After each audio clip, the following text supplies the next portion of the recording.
So we are we're officially a quarter of the century has been over, has passed, and something I wanted to do was finally rank all of the Best Picture winning films of the century from the year 2000 to 2025. And I should be specifically clear, when I say the year 2000, I'm not including, that doesn't mean I'm picking American Beauty, which was the 1999 film, that won at the 2000 Oscars. No, this is everything that's going from Gladiator to One Battle After Another. So that's 26 films that I'm ranking on today's video. So let's get right into it. Alright, so coming in at 26, the bottom, the worst Best Picture winning film that the Oscars picked this century so far is 2005's Crash. Nominated for 5 Academy Awards, winning 3 for its Best Picture, Best Original Screenplay, and Best Film Editing. And yeah, it's not good. I talked about this movie a long time ago when I did those like first viewing episodes, and I did not enjoy this movie when I first watched it, and this is my second time seeing it since then. And it's still not good. It's just like every scene and all the characters, how they talk, is just like so mind-blowingly like annoying and just stupid how everyone is. And just like how Paul Haggis, like he writes all these scenes out, is terrible. And it sucks because like he wrote the film that won the year before, which I'll get to eventually, and that movie was so great. How did he go from that to this? I really hate this movie. It is truly terrible. This is the only one that I'm gonna really actually label as just a bad movie, and I'm just still shocked that like this got far. This really went far to getting nominated. Like this could have just been just some bad movie that was like clear Oscar bait that failed critically and like box office, but no, it was people liked it back then, and the Oscars, they chose it over Brokeback Mountain, the film that clearly should have won, and it won Best Director. So I don't know what happened. Well, I know, yeah, because the voters were a little bit homophobic to the content, but it was just such a that movie had such a good story about these two men who couldn't be in love in this like world, but no, they gave it to Crash, this movie about all these characters. I'll give him this, though. I mean, out of all the actors that they nominated for this film, I think Matt Dillon is, like, the one that works. Because I think he did give, like, the best performance, and he had, like, the best scenes in the movie. It's not about, like, if I like the character or not. He was very interesting, and the only problem, though, is that, like, his arc ends, like, during the middle of the film. It's the thing, like, that should have been the third act. Anyway, I'm done with Crash. I don't like it. Alright, number 25, One Battle After Another, nominated for 13 Academy Awards, taking home 6 for Best Picture. Best Director, finally for Paul Thomas Anderson. It won for Best Supporting Actor for Sean Penn. It won for Adapted Screenplay for Paul Thomas Anderson. It won Best Film Editing, which I'll talk about later how that was wow, that's a bad one. And then this is like the first movie I'm pretty sure, yeah, this is like the first movie to win for the new category of Best Casting, because everyone really loves Infinity Chase in the movie. Okay, again, this one isn't as bad as Crash, but like there's still some stuff that is just like the writing and it's just both like Paul Haggis and Paul Thomas Anderson, when they're writing the film, they were just so overtly pretentious with their like politics and like trying to like add all these like allegory in there, and it's just not subtle at all. Like they're really not being subtle with their writing in this movie. And this award should have gone to Sinners. Sinners was the best movie of last year, and you give it to this movie that's just like not as good. I mean, it's well shot, but like not as good as Sinners, and I'm so glad Sinners won cinematography. Sinners deserve cinematography, but again, I also think it still deserved the best directing and Best Picture. And as goes for editing, that ending scene, why do you give it editing for that final scene where they had all these amazing like shots in mind of like where like the POV of the car going up and down the hill, and you just keep cutting back away from it. They don't linger on it that long, and it's like, why are you giving it editing for that? It should have been Marty Supreme. That's editing. Marty Supreme was the film to give to editing, and they didn't give it to it. I'm very mad about this. I'm just mad. Like, people also liked it. Like this, like Crash. Crash was well liked, and this was also well liked back when it came out. I don't know how successful it was. I think it did fine. Honestly, it just didn't really it didn't exceed its budget or whatever. But like, this is just a movie like film bros now like, and well, I also know like Paul Thomas Anderson. He's a bit of a big film bro, and this really isn't like one of his best movies. Honestly, like the films that Paul Thomas Anderson should have won for is I honestly like either one of his Daniel Day-Lewis movies should have won him like Best Picture and Director. Not this movie. It doesn't work for me. I don't really like the characters at all. I mean, the only character that's likable is like Benicio del Toro's character. Leo's character, I think I said this already. Like, I'm just so done with Leo in his like deadbeat roles. Like, I just don't like his character. It's just he's so uninteresting, annoying to watch. Again, I gotta stop talking about this. I'm not big.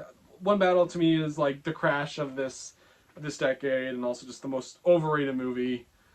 My God, why didn't they just give it to Sinners? And they gave that more nominations than this, so I don't know what went wrong. All right, number 24, Coda, nominated for 3 Academy Awards, and it won all 3. This is like one of the 2 movies this century that like won everything it got nominated for. This movie, besides Best Picture, it only took home Best Adapted Screenplay and Best Supporting Actor for Troy Kotsur. I think that's his name. Well, the guy, the deaf father in the movie. I mean, he did good. I kind of wish Kieran Hines won for Belfast, but whatever. This I'm not. Yeah, like I was not big into Coda when I first watched it, because I remember that night. It was. Funny thing is, this was the movie that won the night of Chris Rock's getting slapped by Will Smith. And if you go around like asking people now or in the future, what was the movie that won for that ceremony for Best Picture, they probably won't know. They probably don't even know what this movie is. Like, honestly, like this movie, like when it got released, I don't really remember that much like attention it got. It was like, because it clearly was like a movie that went around like the festival circuit, and then it definitely got a release of some kind in theaters, but not that long, and nobody really saw it. Like, I don't think it was playing anywhere near me. Like when it first came out officially, and then it went right to streaming, obviously, because you can watch this on Apple TV. And by the way, this is like the first, this is like the first streaming movie. I don't know if people were talking about, but this is like the first movie on like a streaming service to win like Best Picture. But it really felt like it was going to go to Power of the Dog, which is like the one that I would have been fine with.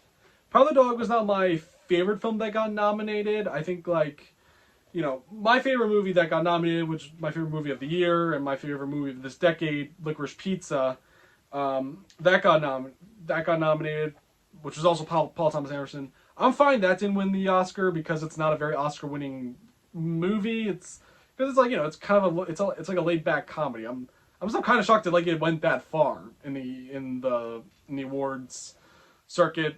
The only thing that movie really deserved was like Alana Haim for Best Actress, and also its cinematography, which was really good. Unlike in One Battle After Another, the cinematography in Licorice Pizza was stellar.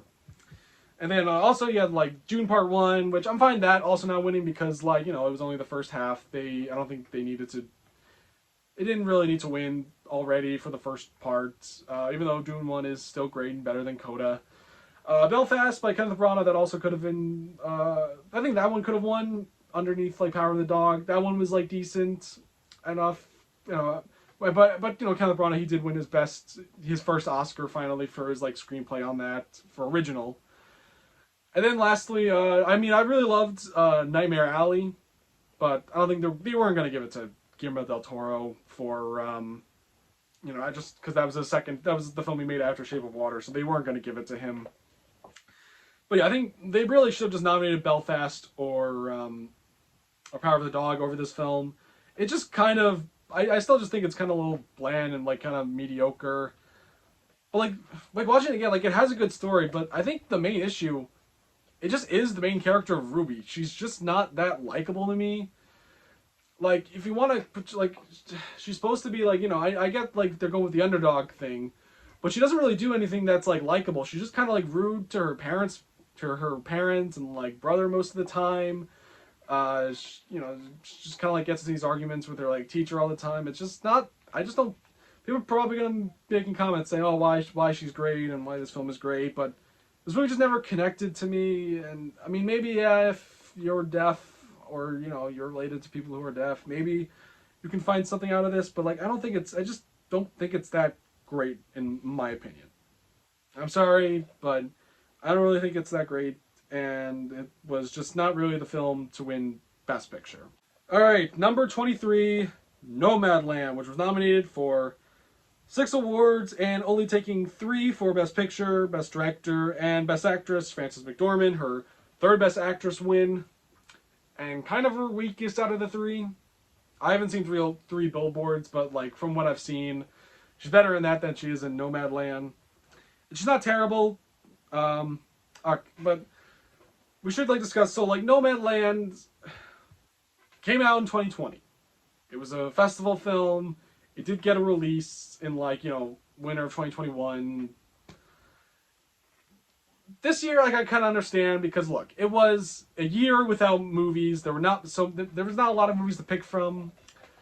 Like maybe like they could have given it to Mank as like the film that finally got David Fincher his Oscar. If only that movie was like a little bit better. They could have done Trial of the Chicago 7 for Aaron Sorkin. Minari maybe. Minari was good. And I think my favorite looking back was probably Sound of Metal. Sound of Metal was a really great, like underrated independent movie, which is also about the deaf community, and I think it was better than Coda. And maybe that really should have won. But also also same thing with Coda. There was a big like F up this night where they famously they tried to make like Best Actor was going to be the last award that they were going to present that night because Chadwick Boseman got nominated and he had passed away before, so people thought that he was going to be the winner, but instead it went to Anthony Hopkins for The Father. I never actually saw Ma Rainey's Black Bottom because it didn't get nominated Best Picture, so I just never felt the need to watch it. I'll probably watch it soon, but I never got around to watching it. But I did see The Father because it got nominated, and Anthony Hopkins was really good in the movie. So I mean, I can't blame them for picking him because he was good in the movie. But yeah, like I can understand it. There was just like no good movies out, and I watched like all of these. And I'm watching it again since the theater. My thoughts have kind of decreased on it. Here's just my issue with it. It's a documentary. Like, because yeah, I know most of the people in this movie, like outside of Frances McDormand and David Strathairn, a lot of people aren't actors. They're like actual like nomads living in America. But like, the problem is that a lot of the scenes just come off as like a lot of the dialogue scenes between between Frances McDormand and like the real nomads, they come off way too much like documentaries, like an interview within a documentary, which just kind of leads to the question: why couldn't they just make a documentary out of this instead of a movie, a narrative film? It's kind of weird to me because like I do love the scenes of like just Frances McDormand like driving around America and her scenes with like David Strathairn because they feel like actual scenes with like actors having a conversation. But when like Frances McDormand is like talking to like people like Fergie, I think that's someone that was like a woman's name in the movie, or that like famous or that like YouTuber with the beard, they come off way too much like interviews. Like it's like because we're meant to think like this is happening in real life, or you know, like this in universe, people having a conversation, but it comes off like they're having an interview, and it doesn't really like work. It kind of feels kind of weird when you have all when then you have also these scenes of like Frances McDormand and David Strathairn having these like regular conversations. It's kind of weird. And Chloe Zhao like is a good director, and I feel like Hamnet was like kind of her best movie. It was kind of better than this and Eternals. That could have been the movie. Going back to last year or this year, that Hamlet could have been another movie that they picked over One Battle After Another, because that was also another really great movie. But I guess they just didn't want to give it to her so soon after her first win, even though this movie isn't that great. Like, it has good stuff about it, but like, I don't know, the filmmaking just doesn't really like it's how they're having like not the filmmaking, just like the narrative doesn't work. Where like that's kind of the point. And also, like, look, I love Frances McDormand, I really do, but maybe they could have just given it to Carey Mulligan for Promising Young Woman. That's what they should have just done. Because she seemed to do like a good job in that. Like, McDormand was fine. I don't think she really didn't need another Oscar. All right, number 22, Slumdog Millionaire, winning, nominated for 10 Oscars and took home 8 for its Best Picture, Best Directing for Danny Boyle, his first win, Best Adapted Screenplay, Best Cinematography, Best Film Editing, Best Original Score. It won one of its songs, Jai Ho, won Best Original Song, and then one for its sound mixing. It's a good movie, or like decent. I think the clear winner of this year should have been The Dark Knight. That was the movie that should have won. But it didn't get nominated, which is why people theorize that, the Oscars extended their Best Picture category to 10 movies, and Dark Knight was just like the best movie that year, and not as really good. It was like Slumdog is not as good as it. It's not a bad movie, and when it comes to like Danny Boyle's work, I mean, I think like both the 28 films are better than this, and then I like it better than Trainspotting. I like Yesterday though. I'll put Yesterday over Slumdog. I gotta keep watching like Danny Boyle's movies, but like this movie I just think was fine. The best thing about this movie is that like it gave us Dev Patel, who was a really good actor, and he directed the most badass movie of 2024, or like one of the most badass, like Monkey Man. Monkey Man was awesome, so we kind of have this movie to thank for it. But it's kind of fine, and I know this movie's kind of hasn't had like the best reputation in like for winning, or I think people just don't like the depiction of India in this, and Danny Boyle has also kind of said that like he probably shouldn't have really directed the movie since he's not Indian. I don't know. Danny Boyle won for this, and I love 28 Years Later. I've said that, and I mean it's good that he's got an Oscar under his belt. Like, I don't really have much to say about Slumdog. I think Dark Knight should have won. But like looking at the categories though, I mean I haven't really seen that much of them. But I think Curious Case of Benjamin Button, that could have won, but I know that movie's a little divisive, but I love that movie. That could have been a movie that Fincher won for. But really, Fincher should have won for the film he made after, but we're going to get to that movie eventually. Number 21, Spotlight, nominated for 6 Academy Awards, only taking 2 for Best Original Screenplay and Best Picture. This movie beat Mad Max Fury Road for Best Picture. And The Revenant won, Alejandro Iñárritu won his second Oscar a year in a row for The Revenant over George Miller for Mad Max Fury Road. Mad Max Fury Road is the film that really should have won last decade. And if it did, it would have been, honestly, number 1. Would have been the best picture winning film that they had picked of this decade. Would have been number 1. That is one of the greatest movies ever made, one of the greatest movies of the last decade, and they didn't pick it. That's not what they chose for some reason. I know because it was like the fourth movie, even though it was really like a reboot, it was kind of its own thing. Like it didn't really like require you to see the other three Mad Max movies, but they should have picked. This is my This was my least favorite for me of the last of like the last decade, the 2010s Best Picture winning films. It was kind of disappointing. It should have just gone to Mad Max Fury Road. It's one of the best films of all time. This movie is just fine, really. It's not as bad as Crash in terms of like being the worst of the decade. When this is like the best, when this is like the worst movie that they picked from last decade, yeah, they didn't really have that. They didn't really have like a bad decade, honestly. But I just think the movie's fine. All the actors I think are pretty good. I think Michael Keaton's good, Rachel McAdams is good, Mark Ruffalo, Stanley Tucci, John Slattery, Liev Schreiber, um, even like some of like the like a lot of the other actors are good. Like like who have like one scenes. Like a really good scene I liked was the scene with like when Rachel McAdams is like talking to like one of the abuse victims. Like that actor, like that's a really good like scene of like a example of just like a one note character like giving a great performance. Like that's good, but like this movie is just it's very bland. But that's kind of the point, though. It's kind of meant to feel like a little dense, but like again, Mad Max Fury. You picked this over Mad Max Fury Road. Number 20, Moonlight, nominated for 8 Academy Awards, winning 3 for Best Picture, Best Adapted Screenplay, and Best Supporting Actor, Mahershala Ali.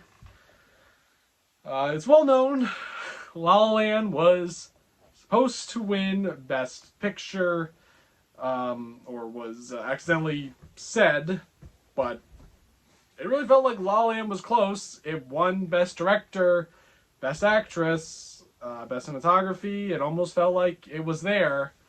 But no, they gave it to the really like the independent film out of the bunch, and really, yeah, I mean, it's not the film I really would have picked. I think La La Land was a clear winner, and then you had other, I think, like also just better movies than Moonlight. I think were like Manchester by the Sea and Arrival, which was like cool that they nominated like this like this kind of wasn't original though because it was based on a book, but like it's kind of cool that they nominated like a science fiction movie, which kind of like happens once in a while. You'll get something like Dune obviously later with Denis, but and I've said before I said in the past I was not big on this movie when I first watched it. Really wasn't. I just wasn't in. To me, I found it boring at the time, but like watching it again, I do appreciate some of it. I do think the cinematography, the look of the movie is really good. Like I would put this like under La La Land and Arrival for like the best cinematography of that year. Well, there's another movie I'll get to a little bit later about how that should have also gotten nominated, but it's a visually stunning movie for like how little money I think they had to like make this movie, and the actors they got are all really good. Mahershala Ali, I'm still not really big on his like supporting acting win really, but like he did good. He did good in the few scenes he had. Naomi Harris is good. Janelle Monáe. Is it Janelle Monáe? I think that's how it is. The girl from Barry. Glass Onion. She's good. And then I think all three of the actors that played Chiron are really good, and the casting did an amazing job finding these three actors that like all looked like were able to look like the same person in this film. They did an amazing job on that. Yeah, I got to give credit to them. They did a terrific job, and look, I'm not the biggest fan of Moonlight, but I do like watching it again. Like I do appreciate the small nature of it more.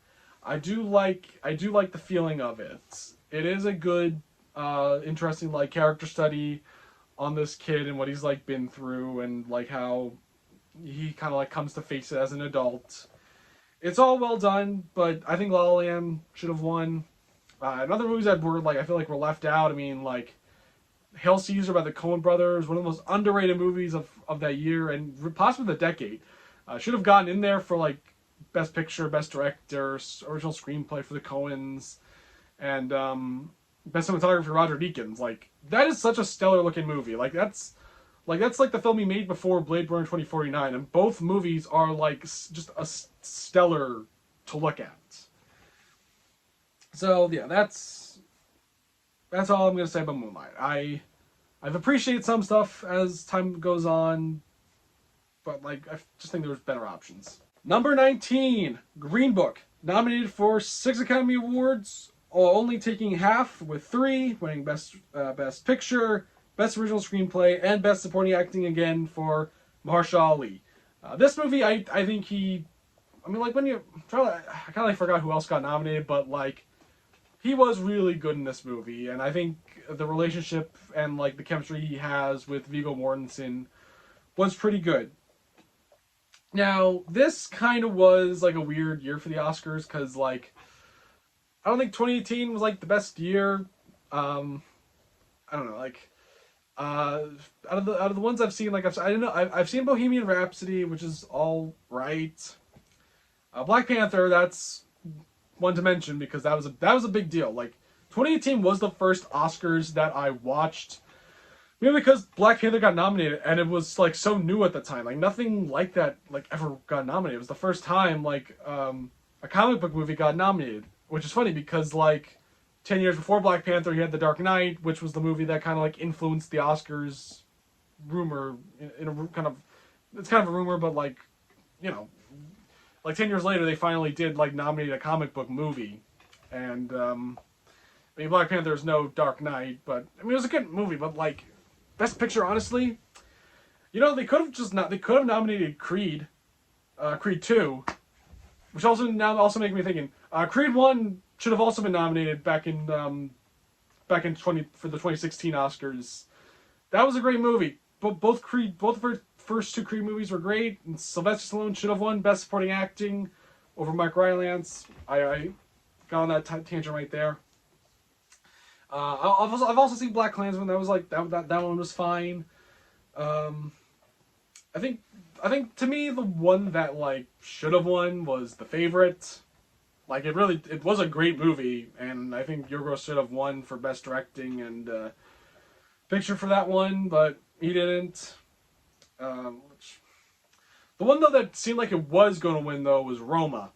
That felt like it was like close. The first like streaming movie, and also like, you know, just foreign language film, which I think that losing was kind of why they picked next year's winner. Part of the reason. But Roma just felt like it was going to win, but no, this was kind of surprising. They picked Green Book, which has had a lot of backlash since. I mean, I know people that do like it. People have like a weird relationship with this movie. I think I know like, you know, I know like the people related to like Dr. you know Shirley. People related to him didn't like his portrayal. I know there's that factor to it that I think kind of gave like a sour lens to the film. But like, okay, when you take that out, I think as the film, what they crafted, it was a good story about these like 2 guys traveling through America, kind of like learning from one another. It told a nice, simple story, and it kind of worked. I know it has its backlash, but I do like Green Book. It's not one of the best movies, but it's a good movie. I think, again, the Favorite should have won. Also, this could have been, like, I wish they would kind of continue doing it, but, like, you know, they could have nominated Spider-Man Into the Spider-Verse. That also could have been nominated for Best Picture. Kind of also with, back to 2020, they could have nominated Soul, and maybe that could have been like the first Best Picture winning film to be animated. That could have happened. But you know how the Oscars are with animated films. Number 18, Oppenheimer. Nominated for 13 Academy Awards, taking home Chris Nolan's first ever Best Directing nomination, Cillian Murphy's first Best Acting win, Robert Downey Jr.'s first well, he got best, like best actor before, got nominated before for Chaplin, but this was his first win, in for like a supporting role at least. Um, Hoyt van Hoytem won for cinematography, and then it won for its editing, original score, and yeah, it was the film that finally got Chris Nolan his Academy Awards. And like, was this the film to give it to him? No, because I think it should have gone to The Dark Knight. 15 years before. But I don't know. I don't know what to say. Look, but this is my third time watching the movie. I wasn't big on it back when I saw it in theaters. I mean, it kind of gets better, but I'm still just having an issue with the whole thing of him like doing the story in unchronological order. I think it should have. I think it should have focused way more on Oppenheimer and Groves trying to develop the bomb. And then like the third act can go into his sort of downfall with like, during the McCarthy era and like his accusations. They could have gone into that, but it's kind of, I don't know, that's the only few. Like, to me, on a like an editing and like narrative level, I have, that's where I have my issues. But on the technical aspect, it is amazing. Like, I think Hoyt van Hoytem did deserve his Oscar for this, because a lot of the scenes are just beautifully shot. Especially everything in Los Alamos is like, I love how they shoot it and all those like sweeping shots of the desert and how they like show off the bombs. It's all amazing. Acting, I'm a little mixed on, because I think I'm not like the biggest Cillian Murphy fan, and like I think Paul Giamatti should have won for The Holdovers. I think he honestly should have won for The Holdovers. Paul Giamatti did an excellent job with that movie. And I think for when it comes to like best supporting acting, I think either Mark Ruffalo or Ryan Gosling should have won over Robert Downey Jr. Because like, I don't say, I didn't think Robert Downey Jr. was that awesome, was that great in the movie. Like, he was fine. He came in and said his lines and acted all pissed about Oppenheimer. But it was kind of whatever to me, his performance. I think really like the best actor, and honestly they should have like aimed Matt Damon really for best like supporting actor, because I honestly loved his performance. He kind of like, whenever he's with Cillian Murphy, he's kind of the one that's like upstaging him. And that kind of like makes me kind of wish, we kind of got this movie, but I would have liked if the movie was more about Oppenheimer and like Groves' like relationship making the bomb, and like how that kind of affected the two during the McCarthy era. I would have liked to seen that, but I don't know. A lot of history buffs are going to be throwing shit at me about saying, "Oh, that's not how it went" or whatnot. But I don't know. I just, it's just kind of weird talking about this movie, because like it's considered what it's like, because this is the film again. This got Nolan his first Oscar, like his first Oscar win. Actually, it was kind of shocking he didn't win for best screenplay. That kind of was a little shocking. But like, yeah, I'm just so weird about this movie. Like, every time I watch it, it's just, I'm just not into like how he tells the story. That's the truth. I'm not into like that kind of style, or it's just kind of getting old now at this point. It's not really revolutionary. So I'm really gonna just like leave it at that. And I think and it's funny that I just talked about Green Book and how that should have how Yorgos Lanthimos' film should have won over that. I think to me my favorite out of the 10 that got nominated was Poor Things. That movie was like even more stellar to look at, and that took all of the production and I think makeup. Yeah, definitely makeup and all the costumes over this movie. So yeah, it is like I look, for my third watching it got better, but like I feel like it could have been told better without Nolan's like unchronological, and also it's a little too artsy for me. Like, I think he kind of went too artsy on this one, but he didn't want it. I guess Nolan didn't want it to seem too like, I don't know, highbrow for people, but or like stuffy, like I feel like a stuffy period piece, but Whatever. Whatever. All right, number 17, 12 Years a Slave, nominated for 9 Oscars and won 3 for Best Adapted Screenplay, Best Supporting Actress for Lupita Nyong'o, and I think that was like her first movie, and she won. And I mean, she definitely did a great job in the movie. But is she the best performance? Was she the best actor in the film? No, honestly, I'm not saying this because of like Tarantino, but Paul Dano, I thought his character and the way he performed it was like really good, and like came off was really like terrifying when he was around. I liked him, so I thought he was like the real highlight. Also, Chiwetel Ejiofor, he's good. Maybe he should have won over Matthew McConaughey for Dallas Buyers Club, which I haven't seen. I haven't seen Dallas Buyers Club. I've actually only like seen 2 movies that got nominated. I've only seen like Wolf of Wall Street and 12 Years a Slave, and like I think this one deserved it. Honestly, and yes, you're hearing right. This is like the first time I'm saying like a movie deserved the best picture win, because like it's just a well made movie, and it does a great job depicting like this horrifying thing that happened in American history, that was slavery. And just, yeah, it was bad. It was like the most horrifying, gruesome thing done to humans, and Steve McQueen does a great job of making you like uncomfortable with that fact and just showing the brutality of it all. Like, he holds no punches with this movie and its depiction of slavery, and that's all I can say. I mean, is it my favorite film of 2013? No, I mean, but I'm not really gonna say movies like Inside Llewyn Davis or Before Midnight should have won over it, because what it is, like, it's the same reason, like, Schindler's List wins. It's like an important film that we kind of need to know, like, why stuff like genocide and slavery is bad, and like it does a good job by pulling it off well and making like a really well crafted film that just like explores the evil and the nightmare of this world.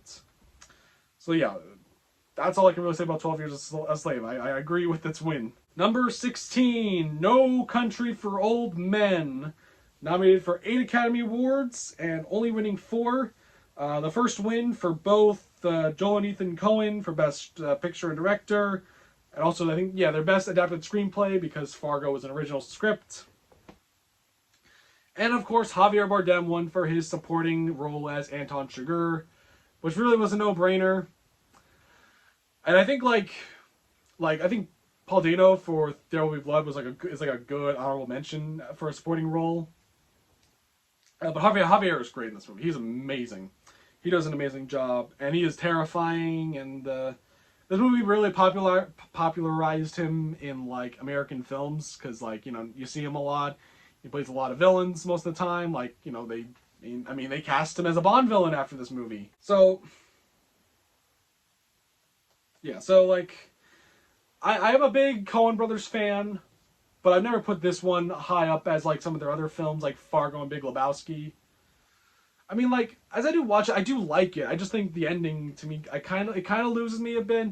I mean, but this time out watching it, something did kind of click, is that, there is that, like, realistic vibe to it, where it is, like, Tommy Lee Jones kind of, like, having to deal with that, like, the world has gone is too violent for him, because he's old. And that ending with him, like, talking to his wife on his, like, first day of retirement, it is kind of I think that ending finally like hit me in just like Tommy Lee's like performance, and just like what it all kind of like means, and like how he just can't even with the world, even in retirement, he just can't like get beyond it. It is like pretty it's kind of riveting to just like watch.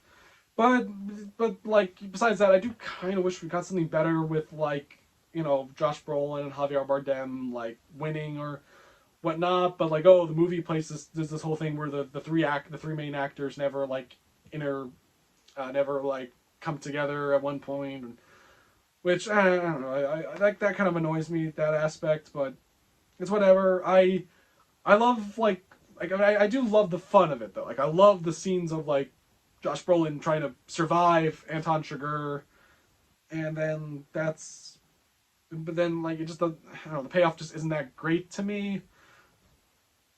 But besides that, like narrative wise, it's like Oppenheimer. Besides the narrative stuff that I'm not big on, the technical aspects of this movie is amazing, and like the performances are still really good, and like there are a lot of moments that like where there's some funny, very like kind of realistic like human quirks that like only the Coen brothers can truly write, and they are fun to watch, and all the chase scenes are very good, and it's really helped by Roger Deakins, who should have really won over whoever shot There Will Be Blood, because Roger Deakins should have won for this movie.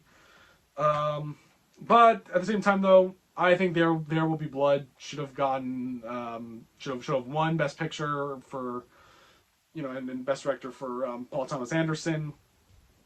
That's, to me, I think that was better. I think that movie is technically better than No Country for Old Men, and kind of fits the Oscars better, which I don't want that to come off that, and I don't know, because like There Will Be Blood is a legit good movie, and people will agree with me on that.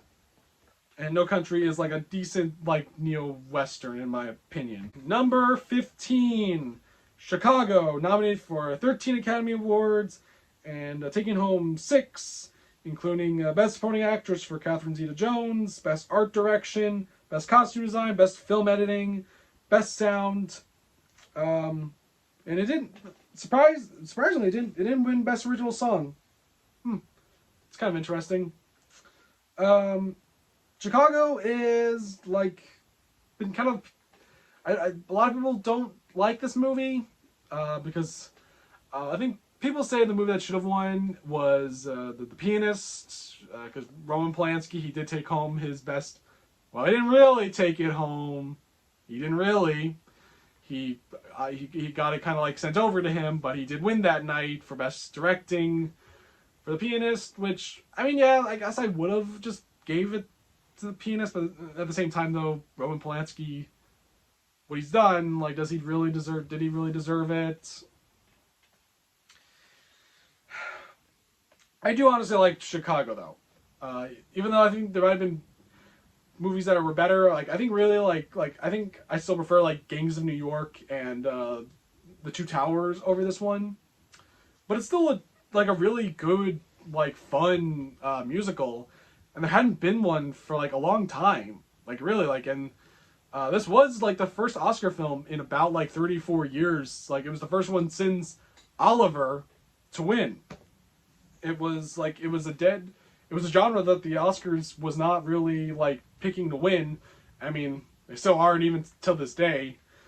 But yeah, this is, like, the one time that they've done it in, after years of just giving awards off to, like, really gangster films and, like, and just, like, dramas, really. And it ends up being fun. Like, I think all the actors are good in this movie. Like Renee Zellweger, John C. Reilly, Queen Latifah, Catherine Zeta-Jones. Lucy Liu has one scene that's really good. Richard Gere, also good, and Bill Condon writing it with like Rob Marshall, and those two have gone off to do their own like musicals. They aren't really as good as this movie. Like, I know Bill Condon, he did Kiss of the Spider Woman with like Jennifer Lopez, which I know that didn't really get like the best reception. So yeah, they haven't really been able to like recapture the magic of this movie. But I don't know, I just think it really does a good job of like taking this like kind of like abstract or like weird, musical and turning it to film in I think like a perfect way, especially when they get to like the musical segments and how they like separate it from reality. It's like one of the few times where like a musical really gets like artsy with the film aesthetic.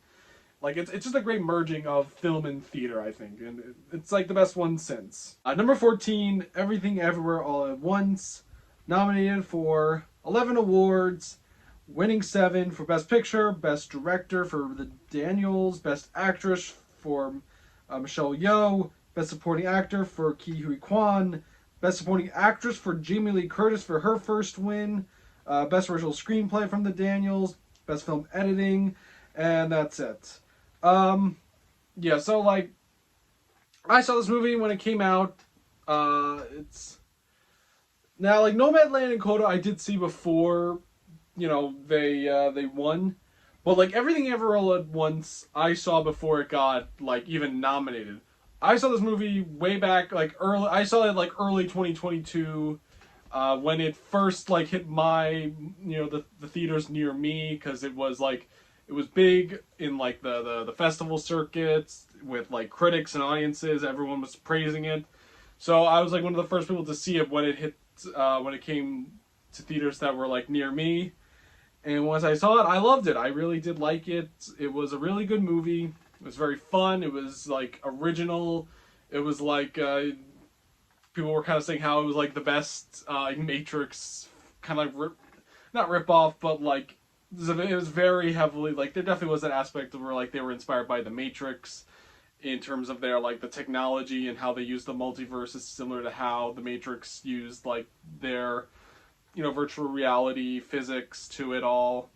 It was all very unique, and it had like a great and it was and like original story overall of its like take on the multiverse, right when like the multiverse was like booming in pop culture, where we had Spider-Man No Way Home come out last December, and like Doctor Strange and the Multiverse of Madness was on the way, and everything Ever All at Once ended up just being the Best Picture winning film that year. It was insane.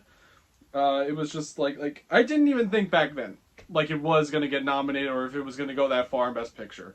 I just thought it was like an early movie that like came out in 2022, and I thought it kind of would have been forgotten, but no, it hasn't been forgotten, which is kind of where I thought it was a little overhyped for a bit. Now, but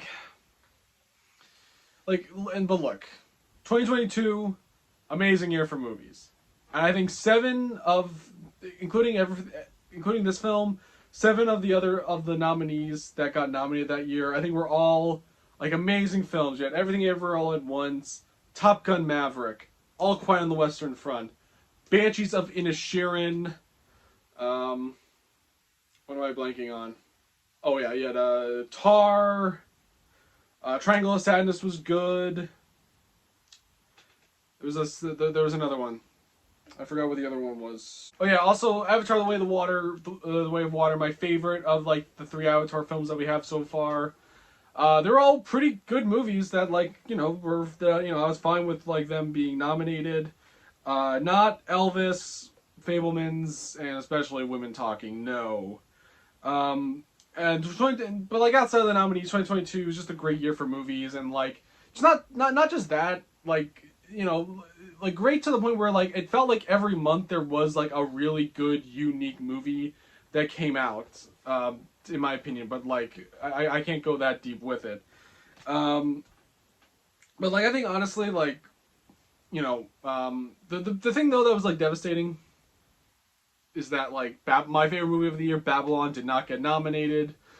Some other films I think should have gotten nominated over like Fablemans and Elvis and Women Talking. Like Babylon, The Whale should have also been nominated. That movie was amazing, and also RRR. But like Hollywood, they don't. I guess they just don't really care about movies from India unless it's Slumdog Millionaire. I have my issues with that, and I think out of the 10 we got, I think Banshees was my second favorite movie of the year, so that's kind of the film I wish won. But no, Everything Ever All at Once is still like a good. I still think is very solid and like my second favorite, Best Picture winning film of the decade. I already kind of like said like everything is great about it. All the acting is great. To me, the real standout was just like Ke Huy Quan. Like I didn't know while I was watching that was Short Round. I'm in the car and I look up who that actor was and I'm like, holy shit, that's Short Round. That's Data from the Goonies. I was like blown away by just how great he was, and I was happy that he won. I was surprised Jamie Lee won, and I kind of wish that went to Carrie Condon for Banshees, but yeah, what are you gonna do? I mean, Jamie Lee deserved it, but like it's not her best performance in a movie. I mean, like it was kind of like funny, just like how like her performance, like she kind of just becomes like a minor character at times, where she's just literally in the background. But you know, like she has better performances though. Like I think she's better in Knives Out. I think all three of the newer Halloween films, I think her performances are better. Freaky Friday, and this is still like a really good performance from her. So there you go. Yeah, I know I might sound a little, I might sound a little sour on Everything Ever All at Once. I think it did get a little overhyped because a lot of, I mean, people in my generation, Gen Z, loved the shit out of this movie, and a lot of people that I know that are older just didn't get into it because that's kind of the truth. It kind of it appealed more to younger audiences, and I still liked it. You know, I liked it, but I think I don't know the overhype might have killed it a little bit for me. But you know, watching it now after like you know some time has passed, it's still like a really good movie, and it still has like you know the story is still there, and it's still very touching. Number 13, The King's Speech, which was nominated for 12 Oscars and it only took home 4 for Best Picture, Best Original Screenplay, Best Actor Colin Firth, and then Best Directing for Tom Hooper. Man, where's Tom Hooper these days? I think like you know because after he did like a movie before it, and then he did this movie which was big, Best Picture winning, and then he did Les Miserables, The Danish Girl. I know I think both those movies are mixed, but then he made Cats, and that was like disastrous. So I don't know what he's up to. Maybe Cats was really that bad where like he had to leave. So yeah, I didn't expect to put this movie that high because it same with the Spotlight. It beat like a really great movie that I've considered to be like top tier of like the last decade and like the century. Like if you know what I'm talking about, it's The Social Network. The Social Network should have really been the film to take home for David Fincher to take home Best Directing and Best Picture.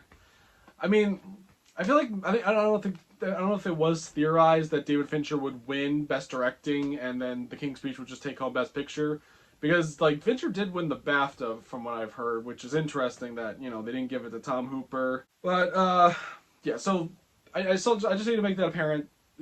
Social Network should have won Best Picture back in 2010. It's an amazing film on every level, but King's Speech at the same time though, it's so good. It's good. It's still a really good movie on its own terms. I don't think, but I don't think it's good as like Social Network and Black Swan. I think those were the best out of the nominations.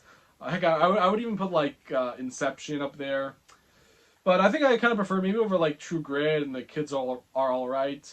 I think the whole thing that just kind of works about this movie is just the relationship between, you know, Colin Firth and Jeffrey Rush, as Colin Firth is like, you know, a member of the royal family that eventually makes his transition into being the monarch of England, and how he's got to deal with that while you know he's got to like work on his like his speech problems. It's it's just great. You just like all the scenes of him and Jeffrey Rush together and their like relationship. It is like nice to see, and the cinematography also like is pretty good. Like I don't think it's kind of, I feel like people are kind of mixed on it, but I don't know. I kind of think it. I mean, look, it gives the film a style. It doesn't make the movie feel bland. I kind of like the quirky aspect there is kind of to the directing style. It's look. I'd rather like a movie be more like intricate with their shot choices and how like the framing is than just a standard like you know television way. And yeah, I think Tom Hooper like utilized it great here. So that's all I can really say. Like, look, King's Speech is good, but it just happened to beat out one of the greatest films of all time. That's just like the truth. I still like it though. I still like enjoy it despite that. Number 12, The Artist, nominated for 9 Academy Awards, winning 4 for picture, best director for Michael Hazenakvis, and then also best acting for Jean Dujardin. Best Costume and Best Costume Design. This movie kind of has been like a little. I feel like it's been forgotten, but like I couldn't even remember if this was like a big movie when it came out. Like no one really talks about it, but it's interesting because it is good. I think it was a really good movie. In terms of like what it beat, I mean, it, it did beat my favorite movie of 2011, that being Midnight in Paris. But I don't know. I think everything else. I mean, like maybe like Moneyball is maybe Moneyball. Either Midnight in Paris or Moneyball could have won. But I don't know. I would say I like it over The Descent or War Horse and like Hugo and The Help. I mean, maybe The Tree of Life should have won for Terrence Malick. I mean, he wouldn't show up, but maybe Tree of Life should have won. But no, this is still like a really good movie, and I actually like and I think it did a really good job of like portraying like being like a silent film and actually making you think that you're watching a silent film from the 1920s. Besides the fact that it's got like it had like recognizable actors in there like John Goodman, James Cromwell, Malcolm McDowell in like one scene, and then like Missy Pyle also is in one scene. I think that part kind of breaks the illusion that you're watching a movie from the 20s. But it's whatever. Everyone does like a great job in their performance of no dialogue, and Jean Dujardin. I think he deserved his Oscar win. He didn't really like continue to like make appearance in American movies, like he did. Like I think it was just like Wolf of Wall Street, and that was it. I know he did like I think he did An Officer and a Spy, like a Roman Polanski film. But that was kind of it for his career. But yeah, I don't have that much to say though. Like it's just a really good like movie that was throwback to silent films. I don't know. It didn't really like it didn't kind of make anyone else want to make their own silent film after. Like I think I kind of wish like this movie inspired someone else to like go make their own like throwback to like silent horror movies. Like I kind of want like a cool silent like like a new silent horror film like combining like German expressionism and then other like horror films from back then. That's something I wish would have came out of this movie, but it's whatever. I really did enjoy watching it though. It's a really good like it's a very cliched story. It's a story about it's a movie about the Hollywood, the change from silent to sound. I mean, I feel like there's better movies like Babylon and Singing in the Rain that like tackle that subject, but like it was interesting that they did it through a silent film and also having like with weird moments with sound. So I thought that was all kind of interesting. But that's it. That's The Artist. It's pretty good. You should still go. I still recommend you guys go watch it. All right, number 11, Argo, nominated for 7 Academy Awards, only winning 3 for Best Picture, Best Adapted Screenplay for Chris Terrio, who went on to write Rise of Skywalker down the line, and then Best Film Editing. So Argo, people kind of like talk about how it should have either been Django Unchained or Zero Dark 30. It definitely wouldn't have been Zero Dark 30 because Catherine Bigelow already won for The Hurt Locker, so I don't think they would have picked that film again. Picked another film from her so soon. I think Django would have been the one to pick just to finally give Tarantino his like Best Directing and Best Picture award. Which if he ever makes that 10th movie, I mean that might be a film to just pick. For his like Best Picture, Best Directing, whatnot. But no, Argo like I think would have I don't know. It was a good like I guess second choice. I think Life of Pi like won Best Director though for Ang Lee his second time, or maybe you could have just given it to Life of Pi. But no, this was good. I think Argo was still a good choice because it is a really good movie by Ben Affleck, and it was important for his career still because in the 2000s Ben Affleck was not a well-liked actor compared to his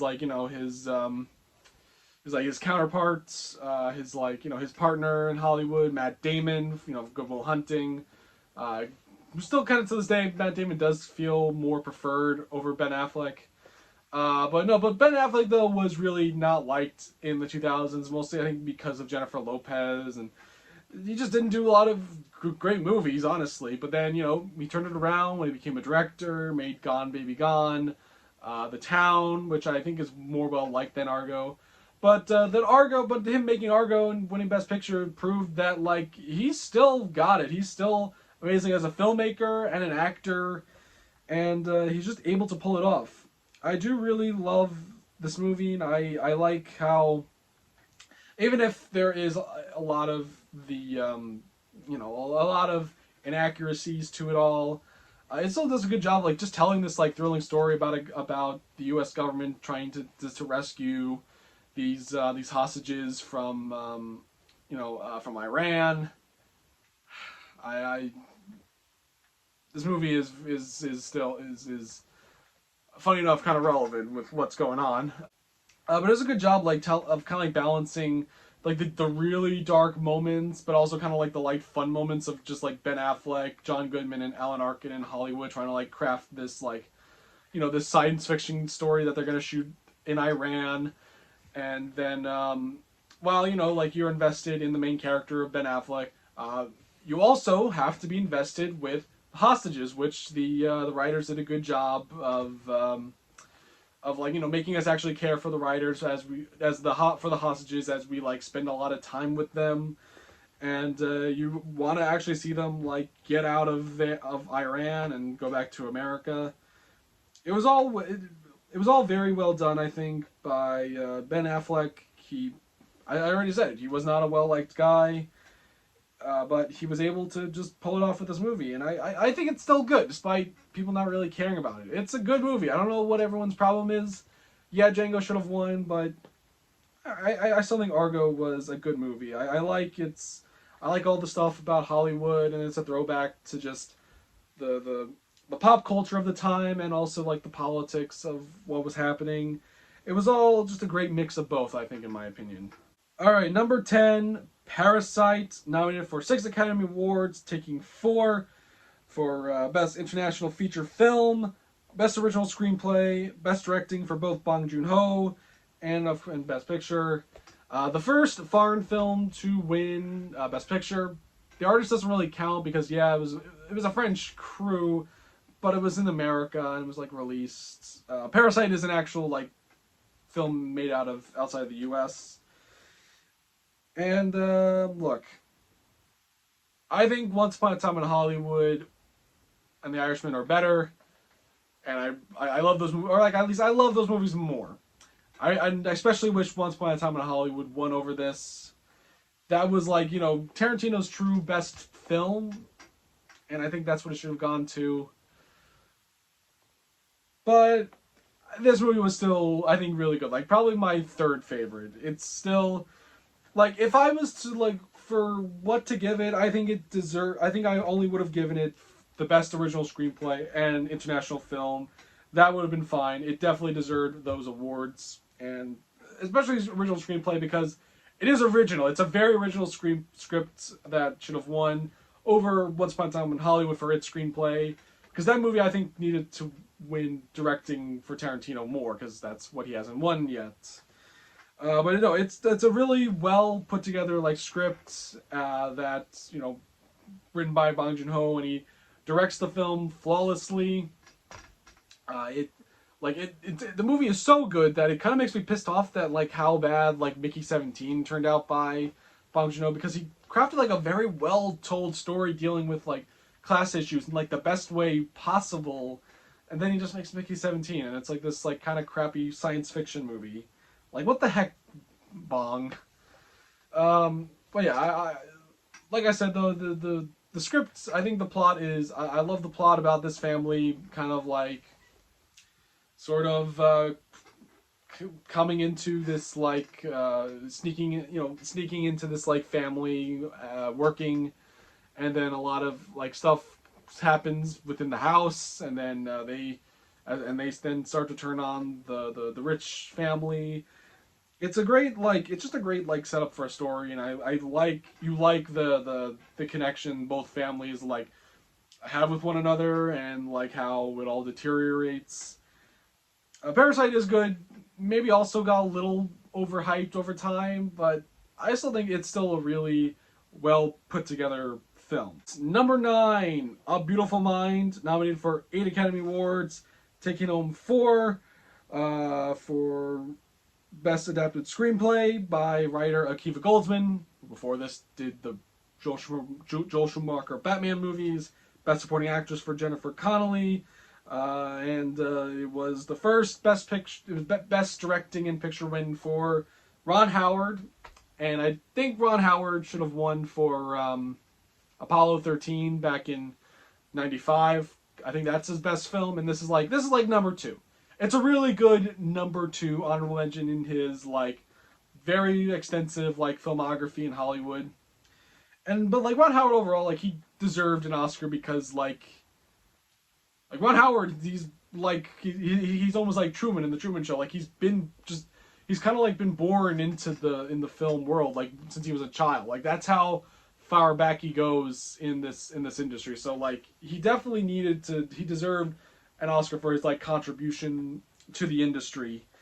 And while I think Apollo 13 was better and should have won. A Beautiful Mind is still a really, really good movie, and it's a good biopic on John Nash, even though they cut a lot of stuff out of his life that's like makes him actually does kind of makes him sound like worse in real life. Um, but I still think it works, and I think Russell Crowe and Jennifer Connelly do an amazing job together. And as I said before, the script by Akiva Goldsman is really good. Who before this he did Batman Forever and Batman and Robin, which aren't really very good movies, but he was able to write a really good script. And I just like how, and I just over and yeah, I like the story of a man with like this great man who's like smart that has like schizophrenia and how he's like has to deal with that issue, and it is like something you want to see him get better, and it's like when you see him kind of like fall, it gets it's very sad. Um, but but it kind of showed that he did get better, which is something that's kind of rare for people with that condition. But like I said, it was a good. I think it was a great movie that deserved Best Picture. Um, the only ones I've seen like that got nominated that year was just this, and then The Fellowship of the Ring, which they really shouldn't have given it to Fellowship of the Ring because like they needed to finish that story. We're gonna get to Lord of the Rings soon.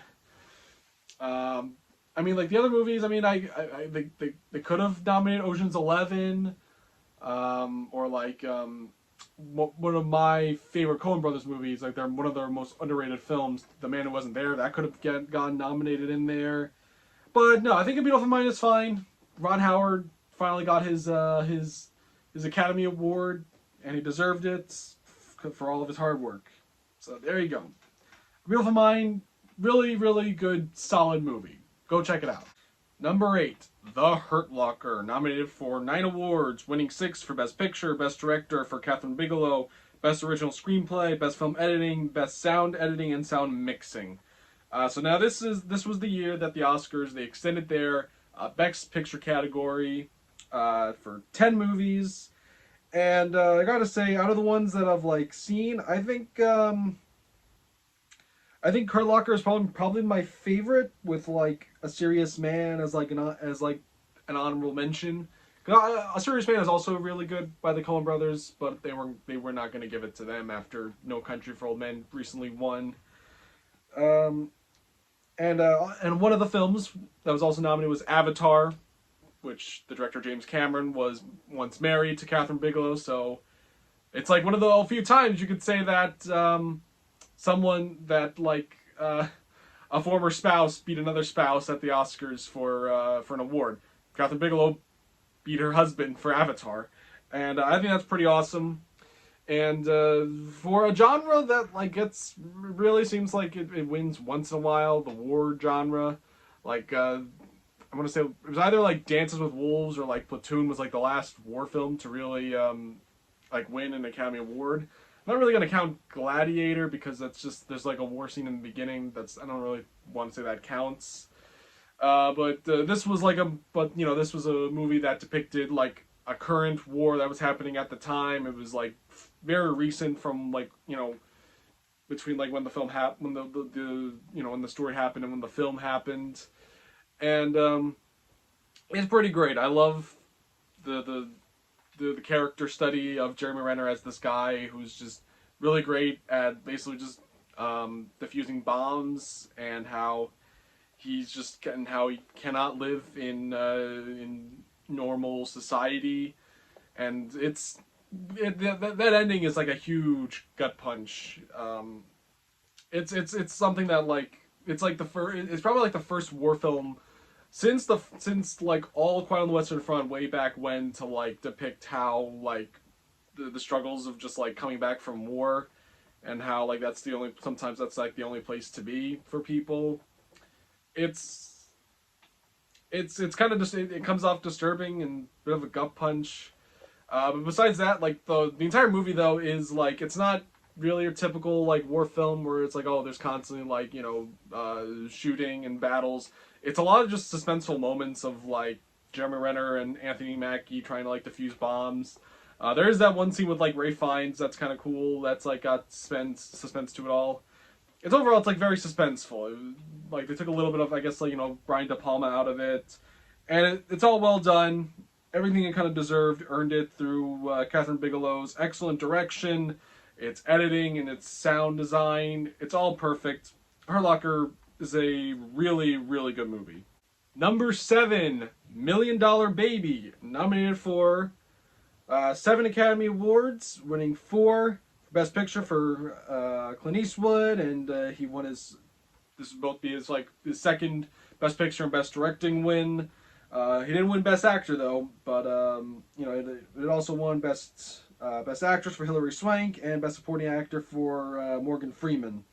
This is another terrific film. Clint Eastwood is a director that I gotta keep watching, and I haven't seen Unforgiven, but after just watching this movie, like I think it deserved the Oscar. Even though it did go up against one of my favorite movies of the year, Sideways, which, I mean, like, if we're looking at the Golden Globes, Million Dollar Baby is the best drama, and Sideways is the best comedy of the group. It's a great story, though, just about this, this relationship between Hilary Swank, a very, underdog, but also just, like, a stray cat that's, not really, doesn't really have any, real family, because her family are kind of just pieces of shit, and Clint Eastwood also kind of alone, has no family, and how they find a relationship together, and then Morgan Freeman's also there on the side. All three of them both have give great performances, and it's well directed and well shot. Clint Eastwood, I don't know, if it's him that really knows how to direct, or he just has he surrounds himself with good people. Because I kind of I really liked his last film, Juror Number 2, but even I could kind of tell there's some moments where it felt maybe a little too standard. It just had a really good story to it. But this movie, I loved its cinematography and its use of dark shadows and how they lit the gym. All of that was really cool. How it was well done by him. And it's also just a good boxing movie. Boxing. I mean, it's really just the Rocky movies and then Raging Bull, and then you had this movie. So, and I liked it's and it's one of the few, I guess, that's female centered, and the shot, how Eastwood he shoots the matches are pretty good. It's probably one of the best. I would still say Ryan Coogler did one of the best boxing scenes though in Creed. So there you go. That's my number 7 pick, Million Dollar Baby. It's a great film, and I can't believe the writer of this did crash the next year, which is a horrible script. All right, number 6, The Lord of the Rings: The Return of the King, nominated for 11 Academy Awards and won all of them. This is the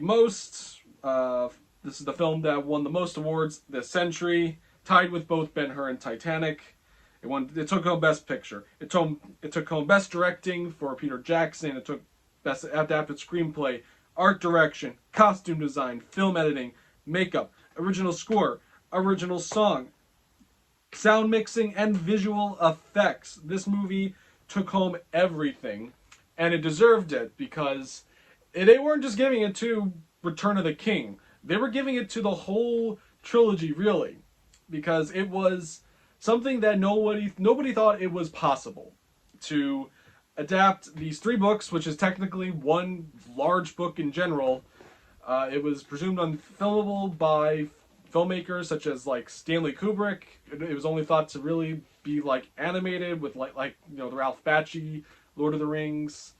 But this team of New Zealand filmmakers were able to make a live action Lord of the Rings film in their own country, and it paid off with these three epic films, and they deserved to win Best Picture for the final entry because that's the one where they really went out with a bang with this film. And I know, people don't like the multiple endings. Maybe gets a little tedious, and I think my own personal issues with this film is that like the extended cut does a better job like explaining things more, or just has, I think mainly the Sauron stuff is just weird how it is in the theatrical cut.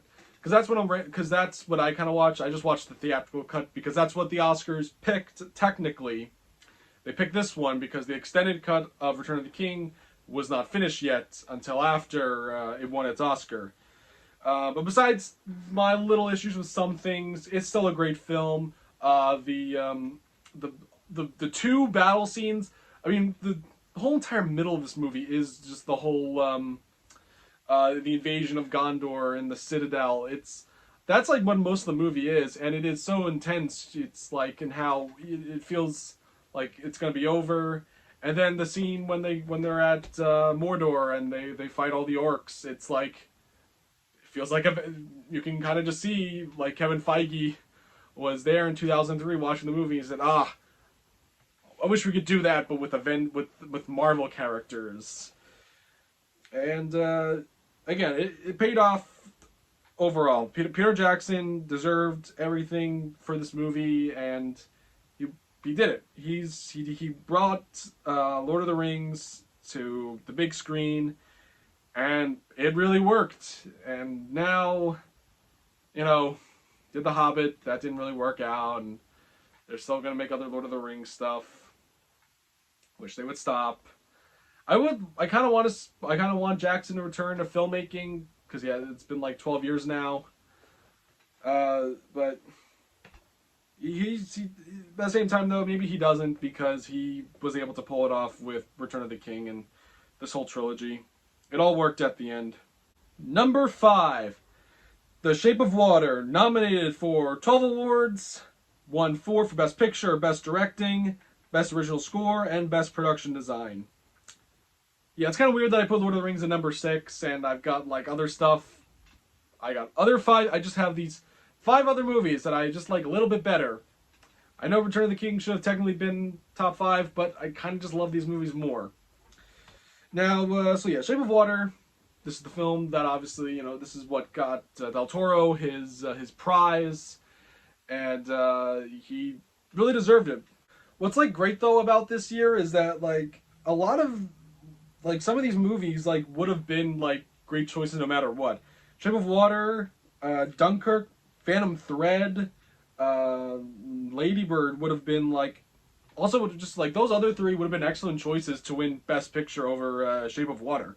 I think all 4 movies are great. I haven't seen 3 Billboards. Maybe I know that one is also like, I've heard it's also pretty good. Get Out, it's good. I think it only really deserved its Best Original Screenplay. I think Shape of Water deserved it nonetheless. It's just a beautiful story told by Guillermo del Toro. It's a unique. It's a very different monster movie.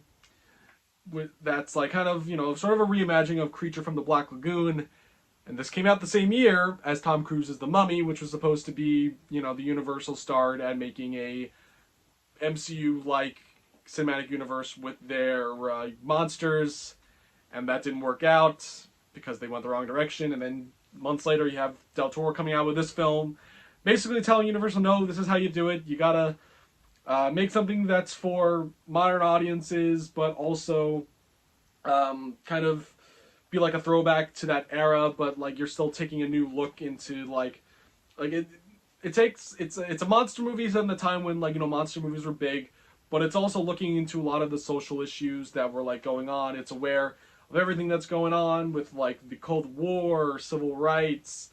It goes into kind of like the homophobia that was going on back then. It's all very well done and unique for like a monster movie, and the monster by Doug Jones, that creature design and his performance, it's all awesome. I love the look of the monster, even if it looks like Abe Sapien from Hellboy, and, you know, might make people think of the Gill Man from the Creature from the Black Lagoon. Still, it's still like a awesome, impressive looking like effect, and it's so like it's either, you can either think it's like terrifying or the most beautiful thing you ever see. I love it all, and it's also just got a great cast. I mean, it didn't win, but like Sally Hawkins, Richard Jenkins, Octavia Spencer, and Michael Shannon, the standouts, are amazing in this film. I love Shape of Water. And Del Toro is just like one of the best filmmakers, especially the ones. He's kind of my favorite when it just comes to tackling like kind of like gothic or creature horror kind of type stories. He's great at all of that. Even if I wasn't big in Frankenstein, he did an amazing job reimagining the Creature from the Black Lagoon. All right, my number 4, Anora, nominated for 6 awards, only taking home 5 for Best Picture, Best Directing by Sean Baker, Best Actress Mikey Madsen, and Best Original Screenplay and Best Film Editing for Sean Baker. Sean Baker won a lot for this movie. Sadly didn't win Best Supporting Actor for the actor who played Igor. Maybe he should have won. I didn't see. Oh god, I forgot the name of that movie. Oh god, what was that movie? I didn't see that movie with. Oh, it was A Real Pain. I didn't see A Real Pain, which Kieran Culkin won for. Yeah. Again, it's weird. It's weird that I put this Shape of Water over Lord of the Rings. I don't know.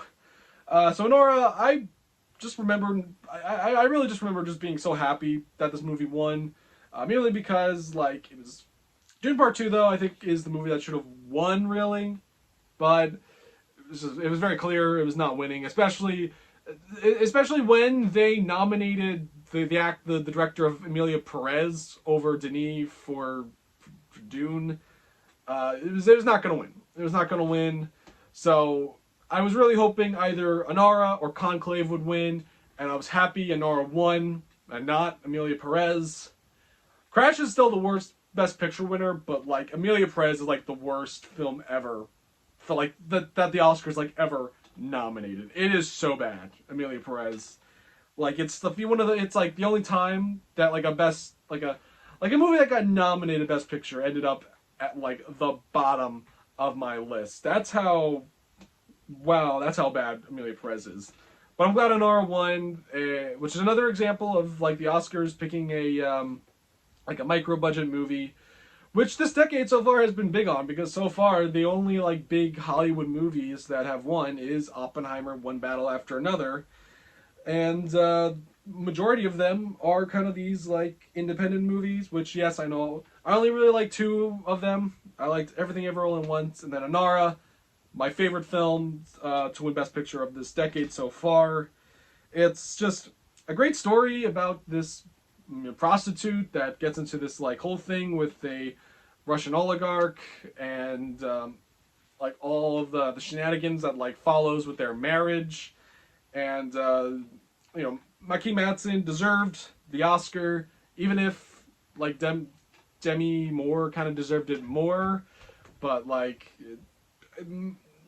Madsen did amazing though in this movie, and I love performance throughout the whole film, and I love And not just like, you know, the actor that plays Igor, that's also really good, and the kid who played like Vanya is good. Also, the guy who played like Toros, the one that's like head of the family in terms of like New York, who like oversees everything going on in New York. He's also like amazing. I love his like his scene with Ani in the, you know, at the house, like as he's like talking about like how Vanya's like full of shit. It's like a really good scene, and you love how like he's like breaking it down to her that like how he's like terrible. It like that scene is great. Everything about it is just great. Mainly, I just love Sean Baker's sort of chaotic direction. It's not like, you know, oh, like the Safdie brothers, like, oh, you're so like you got your adrenaline pumping. No, this movie is just like it's just chaotic and nothing else. The whole movie is just like just people acting insane. There's, you know, like the scene where Igor trashes that candy store. The scene where like Toros tries to like tries to like get his like car off, drive off with his car from like getting towed, and then like one of the henchmen like just throwing up from all like the drugs and medication he's taking. It's all amazing, and like just everything about it I love. I love the whole nature of this whole movie, the realism of it all, because since, you know, I live near uh, New York City, so like a lot of the streets, it, you know, I feels like they're actually walking in New York City for real. It's all amazing. I'm glad Sean Baker won for this movie, even if Doom Part 2 kind of deserved it more. But hey, fingers crossed, it has to win. It has to win 2027. Come on, guys. You know Denis deserves his Oscar. Number 3, Birdman. Nominated for 9 awards, winning 4 for Best Picture, Best Directing by Alejandro Inarritu, Best Original Screenplay, and Best Cinematography by Emmanuel Lubezki. Amazing film overall, and I think it's still kind of debated. Should Boyhood have won over Birdman? I mean, I feel like technically Boyhood should have won Best Picture, and then Birdman could have won Best Directing, because I mean, like, the thing is like it's not like it's not like how before like Social Network and King's Speech and Crash and Brokeback Mountain, like in both of those two films, like one movie is technically better than the other. But Boyhood and Birdman, I think they're both like amazing films that have like amazing things to say, and like they have great screenplay and direction and like great characters. It was a hard film to really like it's a hard pair to like really pick. It's like a real Sophie's choice. And this year overall was just like a great year. 2014 is like my favorite of the last decade. I know people talk about 2019 a lot, but that was just because like 2020 was so bad that we got nostalgic for 2019 so fast. But like, you know, besides like, you know, Birdman and Boyhood, like you had other great movies that got nominated, like Whiplash and The Grand Budapest Hotel. I have seen I saw The Imitation Game like a long time ago, and I remember that was like pretty good. But like, I feel like you could have nominated like Gone Girl and Whiplash over those two. I know there's like Foxcatcher that people like that. Maybe that should have also got nominated. Like outside, I feel like there's just other good movies. Like, you know, you had the Lego Movie, which didn't get Best Animated nomination. The Marvel movies that were in Amazing Spider-Man 2 were great, like Winter Soldier, Guardians of the Galaxy, Days of Future Past. I like the 2014 Godzilla and Dawn of the Planet of the Apes. It was just a great year for movies overall, and Birdman is just an amazing film, and it is it is a film that like I think is kind of relevant, because the film is about this like Hollywood actor coming to Broadway doing a show, and there is kind of some like pushback to it, where is he doing this because like he's really got something to say and he's wants to really tell the story, or is he just doing this for fame and like popularity? It's something that's relevant today, because you know we have all of these because we do get these like Broadway shows that are featuring a lot of like sort of like more mainstream actors, because like last year we had Denzel Washington and Jake Gyllenhaal in Othello, which was a very expensive show that I was able to see it for cheaper than what most seat prices were. And then also like George Clooney was doing Good Night and Good Luck. So like, you know, were they doing it for popularity, or did they really love the shows that they did and loved the characters? I mean, personally, I think they did, but others think they do it. It's just for money, and you know, I mean, don't get me wrong. I think the producers are the producing side. They are kind of like they like it because they know because of how big because of them being big, and they'll drive attractions. But I think the actors do want to tell a good story. In some ways, maybe that, and I feel like Regan Thompson in this film does want to be, like he definitely wants to be famous, but I think like he is into the stories and like of Raymond Carver and his characters as well. But I love all the characters in this movie. Like the best, like one of the big highlights for me is the relationship between Regan and Edward Norton. Michael Keaton and Edward Norton's characters. I love that dynamic of like Michael Keaton being, he's the Hollywood actor who's just been around for a long time, but then like Ed Norton is just like this kind of extreme theater actor that just like stays there and is just really into acting, probably more than like anyone, and also just like you love and like you also like love the relationship between Keaton and his like daughter Emma Stone. You kind of like their scenes together, and like everyone just is great. This like Zach Galifianakis, like you kind of wish you like him as like Michael Keaton's producer. You love their relationship. You like the relationship between Naomi Watts and like Edward Norton, watching them kind of like fight and argue, but then also the relationship that Emma Stone has with Edward Norton. Oh, it's all brilliant. I just love the characters. And while I'm talking about the characters, I'm not even talking about how amazing the cinematography is.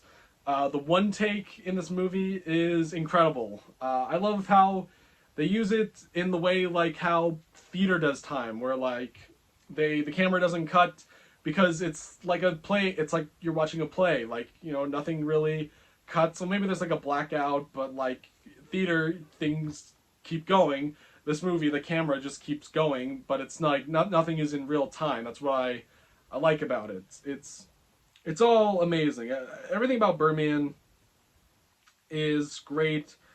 Maybe Boyhood deserved Best Picture, but still, I think Birdman like had a lot to say, and it's a great story. I love it, and Michael Keaton not winning Best Actor for this is just wow. Like Stallone is. I said before Stallone was like a big fuck up, but like Michael Keaton also should have won Best Actor, and Stallone also should have won Best Supporting Actor. Number 2, Gladiator, nominated for 12 awards, winning 5: Best Picture, Best Actor Russell Crowe, Best Costume Design, Best Sound, and Visual Effects. Yes, this did not get Ridley Scott his Best Directing Award, which is kind of strange. I went to Steven Soderbergh for Traffic, who also got like nominated for his other movie, Aaron Brockovich. Like both those films got Best Picture and Best Directing nominations, which kind of feels wrong. Like I think like those movies are good, but like I wish other movies had gotten nominated, like Oh Brother Where Art Thou, Unbreakable, Almost Famous. I feel like if back then, if the Oscars was like, if their Best Picture category was 10 movies, I think maybe Oh Brother and Almost Famous would have been in there, because Almost Famous and Oh Brother did get like Oscar nominations, but Unbreakable unfortunately didn't. And I know Russell Crowe has said that like he doesn't really think he deserved the best the award for Gladiator, which I mean I think he's good.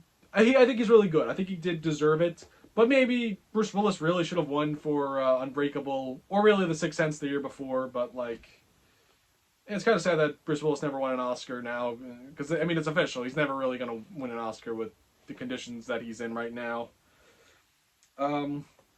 Besides my grudges on what happened that year at the Oscars, it's so strange that Ridley Scott didn't win. I mean, I feel like he should have this should have been the movie to like it was his best picture winning film. But he didn't walk away with like an award for his directing on this movie. even though like at that point like he had been in the industry for like 40 years now, like, you know, because even before Alien and The Duelist, he was like he was making these, you know, he helped make like commercials, and I think he did like, you know, art direction, I think, or something else on like film sets. But yeah, it's weird that they didn't win. He's probably not going to win anytime soon because I mean he kind of sucks at making movies now. I don't have to tell you, especially with his last movie, which was Gladiator 2. That movie just does not exist. That movie was so bad. Though I will say his next movie does look kind of promising, The Dark Stars. All right, I will go see that. It does look kind of good. Anyway, Gladiator, it's amazing though.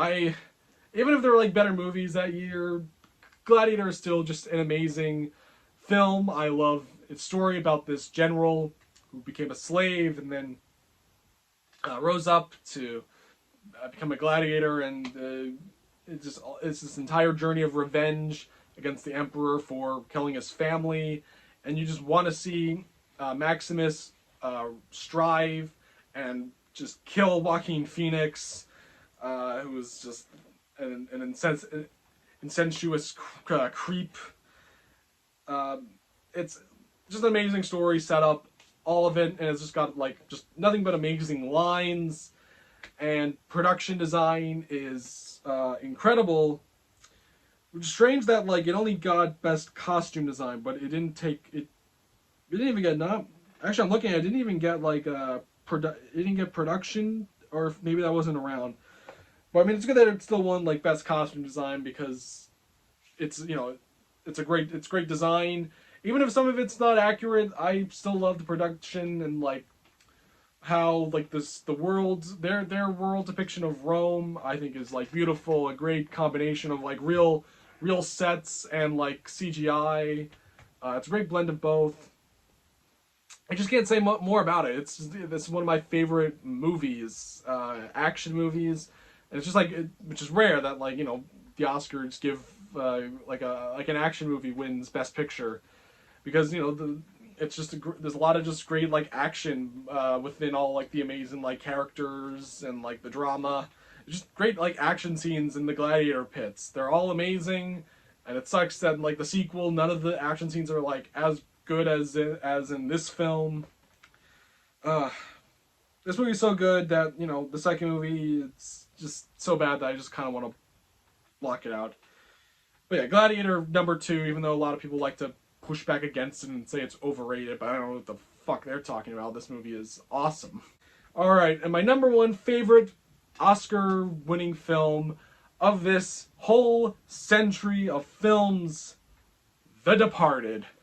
Nominated for 5 Oscars, taking home 4 for Best Picture, Best Adapted Screenplay, Best Film Editing, and Best Directing for Martin Scorsese, his very first Oscar in like, at that point it was like he was over 30 years, you know, overdue for 30 years. Yes, I know people like to say, oh, it's not one of his best movies. Well, fuck you, it is. This is one of his best movies. But yes, I will agree, other films in his past also should have won. Mainly, Raging Bull should have won, Goodfellas should have won, I would even go to say Last Temptation of Christ should have won, but I don't think the Oscars is ever going to pick a Jesus film for Best Picture. With all that, you know, not happening, The Departed is still an amazing film, and I think even when you look at this year, I don't think any other movie really deserved it. Like, people say Little Miss Sunshine should have won. No, The Departed deserved winning Best Picture and Director. And because it's still an amazing movie. It's got an amazing cast that only had one of them get nominated, that being Mark Wahlberg, who should have won for this movie. Mark Wahlberg should have won Best Supporting Actor. And I wish like Leo got nominated for this, but instead he got nominated for Blood Diamond, which I haven't seen. But I think he's amazing in The Departed. It is actually my favorite Leonardo DiCaprio performance. It's like a great. It's not like one battle where he's like the entire movie. He just sucks at what he does and like constantly crying and like having issues. Like this movie, like you do, I actually like care for his character, and like you actually like feel his struggle as like this undercover cop and like the pressure that he has. You know, it's like actually riveting and not stupid like in one battle. Um, and everyone else is great besides like Wahlberg and DiCaprio. Matt Damon is amazing. Jack Nicholson, Alec Baldwin, Ray Winston, Anthony Anderson is in there and he's great. Vera Farmiga. Oh my god, like who else? I think that's it. But it's an amazing cast of characters, and like Scorsese, he still deserved best directing because his directing is like great in this movie. I love the fast paced kinetic energy of the scenes and how like it really like moves well with like the screenplay, the dialogue, everything just like complements each other. It's just an amazing story. Even if people think it was like Infernal is either Internal or Infernal. I think it's Internal Affairs. You know what this movie is like a remake of those like Hong Kong films. Even if those movies are better, maybe, but like it's still able to tell this like great story about these like under these like an undercover cop and like an undercover gangster on separate sides, and you're just kind of really you're just like every moment the movie keeps you really like wanting to know what's gonna happen next, who's gonna get caught, who's gonna get killed. Oh, I just remember Martin Sheen. Martin Sheen is another amazing actor in this movie. That's why I just love it. It's just the movie that has a great director, a great story, great script, a great cast, and I can't say more about it. This is the move. This is the movie that I think is like the best that encapsulate what I want from just like a perfect movie, not just like a perfect like crime thriller, just a perfect like movie. It's all amazing to me. I love it. It's like the best film that the Oscars has ever picked in the last 25 years, in my opinion. So there you go, guys. You probably disagreed with most of my takes, and you know I don't know what the consensus is for best. I don't know what people have put on number one for their favorite, but it's part of the part. It's just always gonna be mine. It's just gonna be great. So I mean, you could tell me what you think was a great best picture from this century, or not. It's whatever you want. And I'll see you next time for Mortal Kombat. We're talking about all of those now.